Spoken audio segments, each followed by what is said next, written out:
Hello tout le monde, j'espère que vous allez bien. Aujourd'hui, petite vidéo consacrée à l'arc survie, le tournoi de Zeno, où chacun des 12 univers va envoyer 10 combattants pour défendre les couleurs de leur univers respectif. Alors, suite au trailer de l'arc survie qui nous a été dévoilé il y a quelques jours, ce fameux trailer qui a fait énormément parler de lui, je pense qu'au jour d'aujourd'hui, tout le monde en a pris connaissance. Et bien suite à ce trailer, nous sommes en mesure d'établir une première shortlist des favoris de ce tournoi.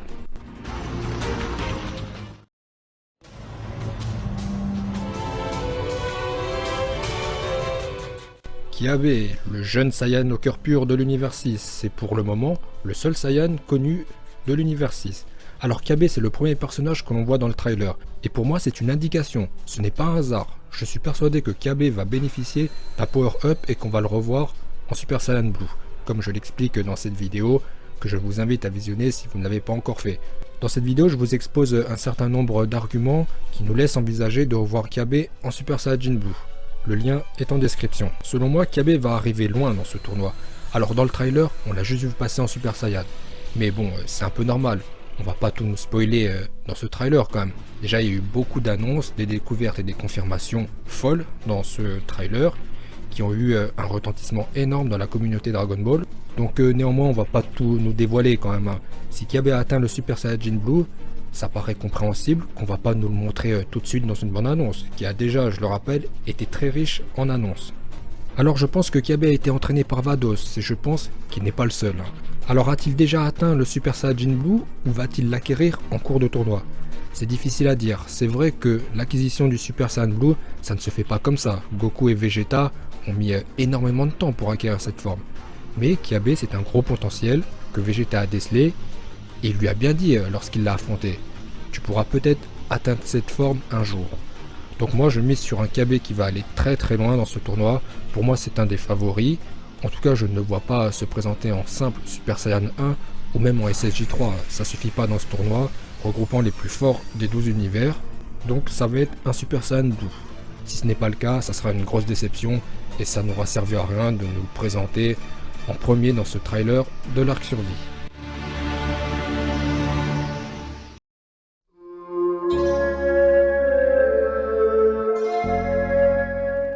Frost, le Freezer de l'univers 6, et qui dit Freezer dit gros potentiel. Alors Frost, on le voit en deuxième dans le trailer de l'arc survie, donc juste après Kiabe. Bon, je pense qu'on a tous pensé à la même chose. Étant donné que Frost participe à ce tournoi, il ne va pas se présenter seulement avec sa forme finale où il s'est fait éclater par Vegeta en un coup. Non, je pense que Frost s'est entraîné avec Vados, tout comme Kiabe. Et comme il a certainement le même potentiel que Freezer, on va certainement le revoir avec une Golden Form. Et ça fait de lui un combattant de niveau Super Saiyan Blue. Et par ricochet, un des favoris de ce tournoi. Alors juste une chose, pour Frost et Kiabe, j'ai dit qu'ils ont probablement été entraînés par Vados, on n'en est pas sûr, mais ça paraît logique, étant donné que c'est la survie de l'univers qui est en jeu, même si on sait que Champa n'aime pas Frost, mais il ne peut certainement pas se passer d'un tel potentiel dans son équipe, d'où sa présence confirmée dans ce tournoi. On sait que Whis entraîne Goku et Vegeta, donc ça ne me surprendrait pas d'apprendre que Vados a entraîné Kiabe et Frost.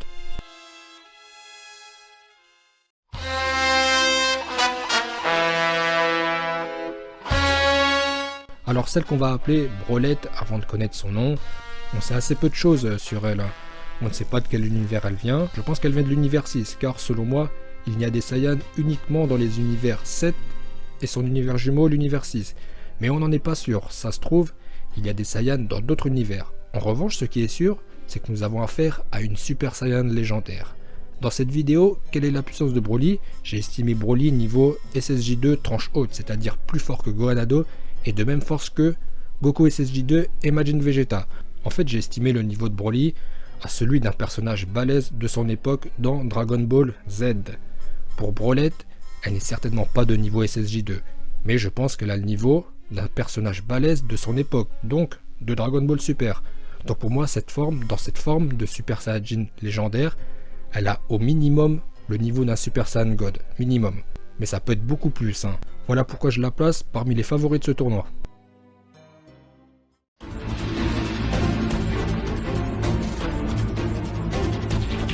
Le légendaire Heto, l'assassin, est pour le moment toujours le plus puissant de l'univers 6. Bon, on va pas s'attarder sur Hit, qui est l'alter ego de Goku. Il a la même force que Goku, hein. En toute logique, il fait partie des favoris.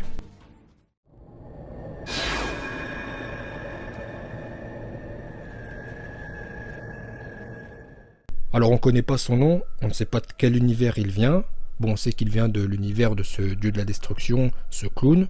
On sait très peu de choses sur lui, mais la spéculation est extrêmement forte sur ce personnage, étant donné qu'il nous a été présenté dans le trailer de l'Arc Survie, aux côtés des dieux de son univers, comme vous voyez à l'image. Et rien que ça, c'est la preuve que c'est un personnage très important et très très fort. Car comme vous avez vu, sur toutes les plateformes, ce sont des groupes de 3, Kaioshin, Akaishin et Ange. Et là on a un groupe de 4, donc ce personnage mystérieux en plus.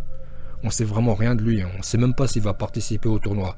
Mais bon, je pense que oui, hein, c'est quasiment sûr. Et selon moi, ce personnage, c'est l'ennemi à abattre. C'est le rival principal de Goku. C'est certainement l'être étant reconnu comme le plus puissant des 12 univers. Je pense qu'il a le niveau d'un dieu de la destruction et que le clown est le plus puissant des dieux de la destruction. De la façon dont ce groupe nous est présenté dans le trailer, on sent bien qu'ils sont très importants. Et l'importance dans un manga de bagarre comme Dragon Ball, elle s'acquiert au niveau de la puissance. J'estime que ce personnage est le favori du tournoi et que la finale ça va être Goku contre lui. Donc affaire à suivre.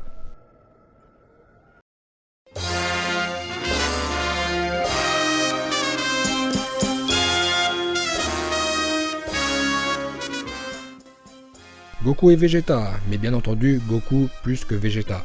Alors tout d'abord Vegeta, c'est triste à dire mais son rôle, on le connaît depuis toujours, hein, c'est de la chair à canon. Il va servir à mettre en valeur le futur et principal adversaire de Goku. Donc je pense qu'il va perdre en demi-finale contre lui. Et enfin Goku, le favori du tournoi. Bon c'est logique, hein, c'est le héros du manga, il ne va certainement pas être éliminé au premier tour. Et son statut de héros lui assure une place en finale. Il va peut-être la gagner aussi. Hein. Néanmoins il est possible que nous n'ayons pas affaire à un tournoi de type classique, c'est-à-dire 8ème de finale, quart, etc. Bon, je vais pas me répéter, j'ai déjà consacré 2 vidéos traitant le sujet sur le déroulement de l'Arc Survie que je vous invite à visionner si vous ne l'avez pas encore fait. Le lien est en description. Écoutez, nous arrivons au terme de cette vidéo, j'espère qu'elle vous aura plu. N'hésitez pas à vous exprimer dans les commentaires sur vos favoris, et là je vous dis à bientôt.